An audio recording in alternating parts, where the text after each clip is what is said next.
یہ میں دکھا رہا ہوں آپ حضرات کو، یہ کوئی 900 صفحے کی کتاب ہے، یہ مقدمہ ہے اور مقدمہ ہے، کہہ رہے ہیں 12,000 صفحات میں نے لکھے ہیں، تو ابھی باقی جو ہے وہ والیوم چھپیں گے۔ جی ڈاکٹر صاحب، میں نے تاریخی شواہد پر گھٹ اعتماد کیا ہے، قرآن کی آیات پر کیا ہے۔ سبحان اللہ، میں نے ان کی شخصیت کا سارا مطالعہ قرآن سے پیش کیا ہے، ماشاءاللہ۔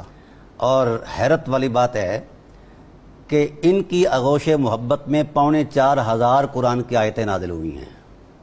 واہ، جو شخص اتنا قرآن کو سمجھتا ہو اس کو لا الہ الا اللہ کی 4,500 اچھا 4,500 آیتیں، صرف 27 صورتیں یہ مدینہ پاک میں نازل ہوئی ہیں۔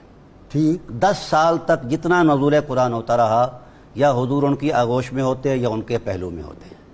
یعنی 114 کل صورتیں ہیں، ہاں جی، اور ان میں سے آپ کے بقول 100 نہیں 6,666 آیات ہیں نا، ان میں سے آیات 4,500 یہ صورتوں کی بات کر رہے ہیں نا؟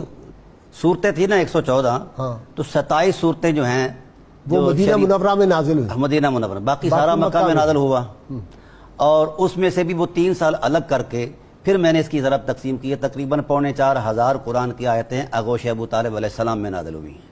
واہ واہ واہ واہ، اور قرآن سے ان کا ربط ایسا ہے کہ جو کچھ انہوں نے کہا قرآن اس کی تائید میں اترا، ماشاءاللہ، اور جو کچھ کہا اس کی تائید قرآن حکیم نے کی۔ میں نے 100 سے زائد موافقات قرآن حضرت ابو طالب علیہ السلام کے ساتھ تلاش کی ہیں۔ آپ نے ان واقعات کی طرف اشارہ فرمایا کہ گلیوں میں اٹھا کر پھرتے تھے۔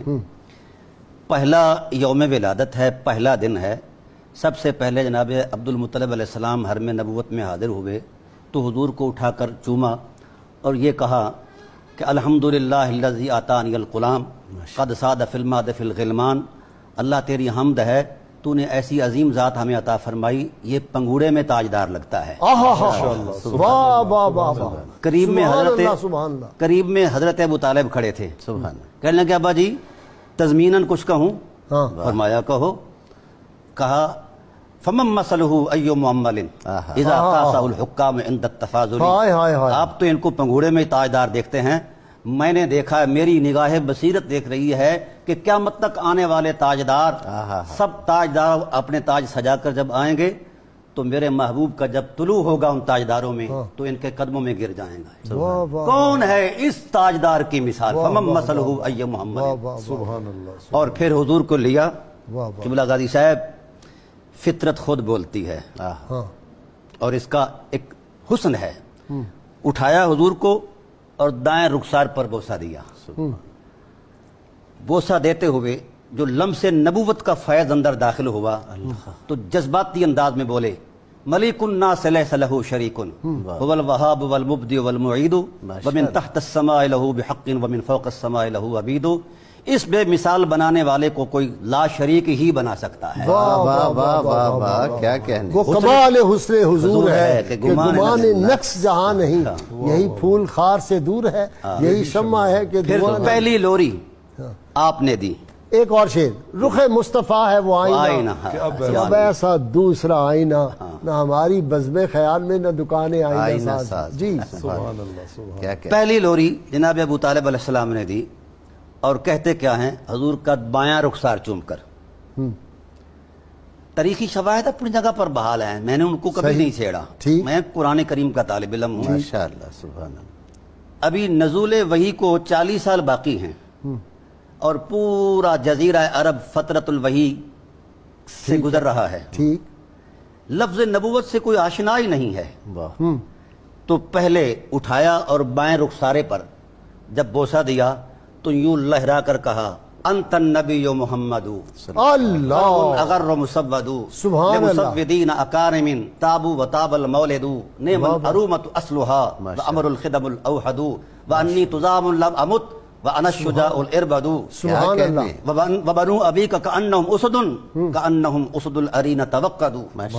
یہ پہلی لوری ہے۔ ہائے ہائے ہائے، ذرا اس کے ترجمہ کر دیں جو ابھی اشعار آپ نے شعر یہ انت النبی محمد، ابھی قرآن بھی خاموش ہے، وہی بھی خاموش یہ ہے۔ نبی محمد صلی اللہ علیہ وسلم، اے نبی محمد، اے محمد انت النبی محمد، تو صرف نبی نہیں، نبیوں کا بھی سردار ہے۔ سبحان اللہ، لمسودین اکارم تابو و تاب المولد، تیرے حسن کی وجہ جتنی ہے، ہائے ہائے، تو نے جہاں قدم رکھا ہے اس جگہ کو بھی روشن کر دیا۔ واہ واہ واہ واہ، نعم العرومت وصلھا، واہ تو ایسا ہی ہونا چاہیے تھا۔ تیری اصل اور نسل، تیرے اجداد کریم اتنے بلند ہیں کہ آسمان کے ستارے بھی ان کی بلندی کو نہیں پہنچ سکتے۔ واہ واہ واہ، اور اگر کوئی مجھ سے حوالہ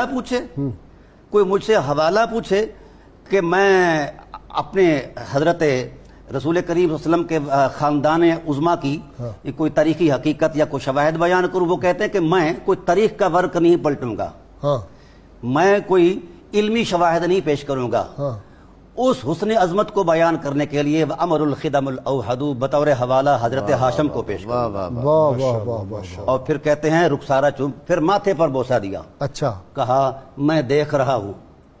غازی صاحب یہاں قابل غور بات ہے، حضرت ابو طالب علیہ السلام ابھی نہ صاحب وحی ہیں نہ صاحب الہام ہیں، ٹھیک، یہ سارا فیضان کیسے آیا ہے؟ لمس نبوت کا لمس نور ہے، نبوت مصطفیٰ، نبوت کو۔ اور کہہ کیا رہے ہیں؟